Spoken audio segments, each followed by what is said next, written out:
आपको पता है अभी पिछले दिनों क्या हुआ है कि खास तौर पर अगर मैं यहां पर बात करूं तो मोहम्मद सालिमुद्दीन बनाम यूनियन ऑफ इंडिया में जो मोहम्मद सालिमुद्दीन है वो एक रोहिंग्या है और उसका कौन रिप्रेजेंट कोर्ट कर रहा है, कोर्ट में कौन रिप्रेजेंट कर रहा है उसका केस?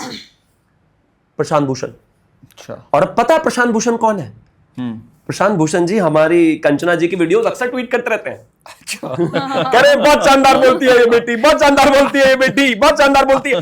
मतलब बेटी और प्रशांत भूषण जी का एक बेटी और पिता वाला संबंध उस तरह का बहुत अच्छा है। अब वहां जाके वो बचा रहे हैं, कह रहे नहीं नहीं इन रोहिंग्यास को मत भेजो भैया, इनको तो देश में ही रहना पड़ेगा, इनको तो यही रखो। और चैनल पर आकर तुरंत कहते हैं नहीं नहीं ये तो जाने चाहिए, ये तो जाने चाहिए। सुप्रीम कोर्ट में 2018 में 2019 में भी इसी तरीके से एक और केस फाइल हुआ जिसमें कहा गया, और उसमें भी प्रशांत भूषण ही है और एक एनजीओ है जिसमें एनजीओ के जो ऑनर है वो मिस्टर गोंजाल्वेस करके हैं, और इन दोनों ने जाकर कहा कि नहीं मानवीय आधार पर यहां पर इस देश में रोहिंग्याओं को, बांग्लादेशियों को डिपोर्ट नहीं करना चाहिए। और एक विंग होता है पार्टी का और एक एक्सटेंडेड विंग होता है, तो आरजेडी और कांग्रेस के एक्सटेंडेड विंग वाले ही हैं प्रशांत भूषण। इसको तो पूछने की कोई आवश्यकता नहीं, जब ट्विटर पर ट्वीट करते हैं बिटिया के तो विचारधारा तो बिटिया की एंडोर्स करते हैं ना। इसका मतलब साफ है कि भैया सर्च करके अब देखो ना, इसका मतलब साफ है कि रोहिंग्या चाहिए भी, और सामने मीडिया में बैठ के ये भी कहना है कि भगाओ इनको, भगाओ इनको, भगाओ इनको। एक चीज बताइए, मैं रोहिंग्या के खिलाफ हूं, एग्जाम्पल मेरी पार्टी रोहिंग्या के खिलाफ है, ये एक स्टैंड है मेरी पार्टी का, यही स्टैंड है। हम एनआरसी पे भी बात करने के लिए तैयार हैं, हम सीएए पर भी बात करने के लिए तैयार हैं। कोई एक एप्लीकेशन बताइए, यूपीए के समय में भी रोहिंग्यास को डिपोर्ट किया गया, मैं मानता हूं। कोई भारतीय जनता पार्टी का एक नेता बताइए जिसने ये कहा हो कि नहीं नहीं रोहिंग्याओं को यहीं रखो, नहीं नहीं इनके लिए सुप्रीम कोर्ट चले जाओ, नहीं नहीं इनको तो हमें बचाना है, ये तो हमारे वोटर है। हम तो नहीं कहते बिल्कुल भी, फिर ऑपोजिशन वाले क्यों कहते हैं, फिर प्रशांत भूषण क्यों कहते हैं? नहीं कहना चाहिए उनको। अब ये देखिए आपके ट्वीट्स वगैरह देखते रहते हैं, आप कितने लोकप्रिय होते जा रहे हैं, ये समझिए। फॉलोइंग है, फॉलोइंग है आपकी, पर इन्होंने देखिए रिसर्च वर्क बढ़िया कर रखा है। तो मैं अब प्रशांत भूषण आपके रिट्वीट कर रहे हैं, उधर वो उनके हक के लिए लड़ते, इधर आप कह रही हैं उनको बाहर निकालो। मैं इनसे पूछ रही हूँ, सबसे पहला सवाल तो यही बनता है कि प्रधानमंत्री हमारे नरेंद्र मोदी जी हैं, गृह मंत्री अमित शाह जी हैं हमारे देश के। अगर इस देश में रोहिंग्यास आ रहे हैं तो रिस्पॉन्सिबिलिटी क्या किसकी होगी? करण जी आपकी होगी, मेरी होगी, शिवम जी की होगी सरकार की ना। बिल्कुल होगी। तो अगर घुस रहे हैं, ना बांग्लादेशी घुसने चाहिए ना रोहिंग्यास घुसने चाहिए, कैसे आ रहे हैं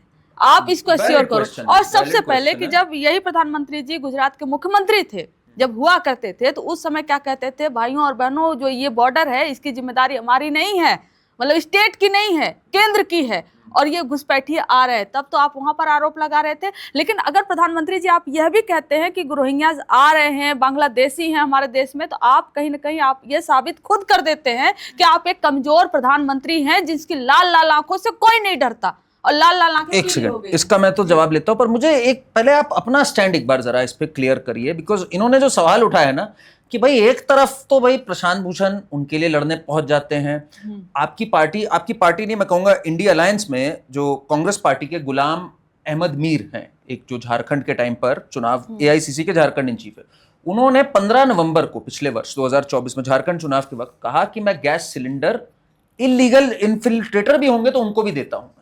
देखिए ठीक, तो अब बात ये नहीं इनको समझ आ रही, और मैं भी जानना चाहता हूं आपका क्या है, किस तरफ है कंचना जी का या उनकी पार्टी का? भाई हम घुसपैठियों के विरुद्ध खड़े हैं, या हम अगर घुसपैठियों को निकालने की बात आएगी तो हम कोर्ट भी जाएंगे, ये भी जाएंगे, किस तरफ हो आप? फिर मैं आपका सवाल इन तक एक बात बताइए आप करण जी, ये मान लीजिए आपका घर है या ये मेरा घर है, और मेरे घर में कोई बाहरी आकर रहने लगे और हमारे सिस्टम का यूटिलाइज करने लगे, कौन बर्दाश्त करेगा? बहुत अच्छा सवाल, बहुत अच्छा सवाल। और दूसरा मैं सबसे बड़ा सवाल आपसे पूछ रही हूँ, आप ध्यान से सुनिए और इनसे जवाब चाहिए। ये बार बार आरोप लगाते हैं कि हमारे देश में घुसपैठिए आ गए हैं, सरकारी सुविधाओं का लाभ ले रहे हैं, बिहार में ले रहे हैं, वेस्ट बंगाल में ले रहे हैं, जहां जहां चुनाव होता है तभी तभी घुसपैठिए आ जाते हैं।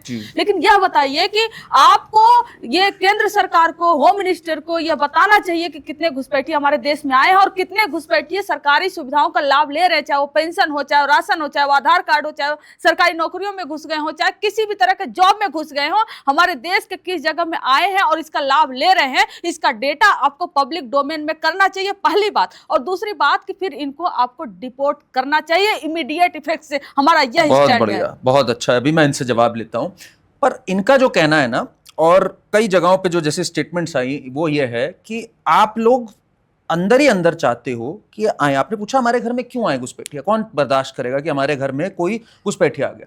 इनका जो डायरेक्ट आरोप रहा है हमेशा से वो ये रहा है कि एक वोट बैंक की राजनीति के तहत आप लोग चाहते हो कि भाई अल्पसंख्यक समाज में जो घुसपैठी आ रहे हैं, मान लीजिए बांग्लादेश से या उधर से या रोहिंग्या आ रहे हैं, उनको एक वोट बैंक के तौर पे कंसोलिडेट करना, और आप नहीं चाहते हो वो जाए, उनके आधार भी बन जाए, उनका वोटिंग कार्ड भी बन जाए, ताकि भाई एक तरह से आपका वोट बैंक हो। आप इसको वोट बैंक के तहत, आपको नहीं लगता आपका ये वोट बैंक मैंने है? आपको अभी उदाहरण दिया कि ये पहली बात कि हमारे अंदर कैसे घुसे हैं, कि हमारे अंदर क्या चल रहा है ये जानते हैं, मतलब ये हमारे अंदर क्या नहीं, चल ये रहा तो है प्रशांत भूषण ये ट्वीट्स देख के बता रहे हैं। नहीं, ये मेरा ट्वीट से उन्होंने किया था, मैंने किसी टॉपिक पर बोला हुआ था।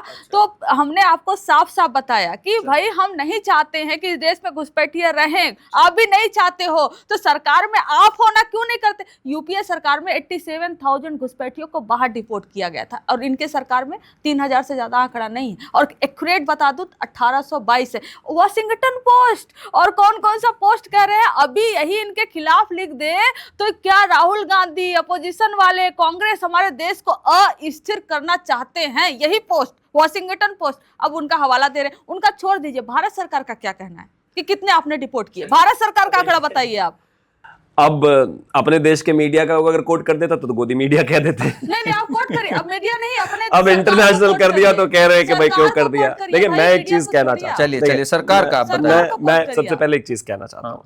हमारी जो खास तौर पर सीमा है जो बांग्लादेश की है 4096 किलोमीटर की, इसमें पश्चिम बंगाल, मिजोरम, असम, त्रिपुरा और ये सारी 5 स्टेट्स की जो है उससे सीमा लगती है।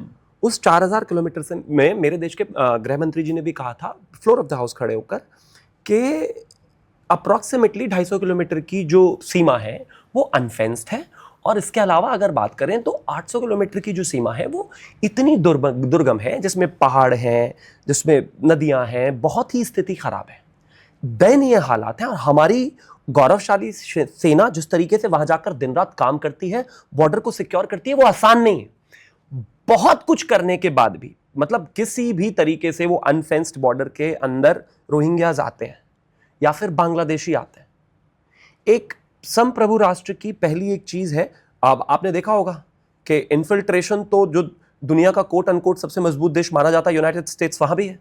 तमाम बॉर्डर्स कवर होने के बाद अलग अलग जगहों से लोग जाते हैं, और इस पर एक फिल्म भी बनी है अभी हिंदुस्तान में। लेकिन जब उनको निकालने की बात आती है तो उनकी कोई भी प्रिंसिपल ऑपोजिशन पार्टी इसके खिलाफ नहीं है। यूपीए निकाल पाई क्योंकि भाजपा सड़कों पर नहीं आ गई। यूपीए निकाल पाई क्योंकि भाजपा सुप्रीम कोर्ट नहीं चली गई कि नहीं नहीं नहीं नहीं, ये तो हमारे हैं, ये तो रिश्तेदार हैं, इनको रोको भैया, इनको नहीं जाने देना है। हम नहीं गए ना, हम भी यही आपसे अपेक्षा करते हैं। हम तो कह रहे हैं हम निकाल रहे हैं, आपको फिगर दे दी, हम आगे भी निकालेंगे, और हम इस बात को इंश्योर करेंगे कि इस देश में कोई भी इस तरह का ऐसा व्यक्ति जो टेंटेड है, जो इस देश का नागरिक नहीं है, जो इस देश के जो चीजें हैं, जो इस देश के रिसोर्सेज है उनका दोहन कर रहा है, वो नहीं रहना चाहिए। लेकिन इसके लिए कम से कम नेशनल सिक्योरिटी के ऐसे मुद्दों पर तो सभी पार्टीज को एक साथ रहना चाहिए। एग्जांपल दे रहा हूं आपको, अभी एनआईए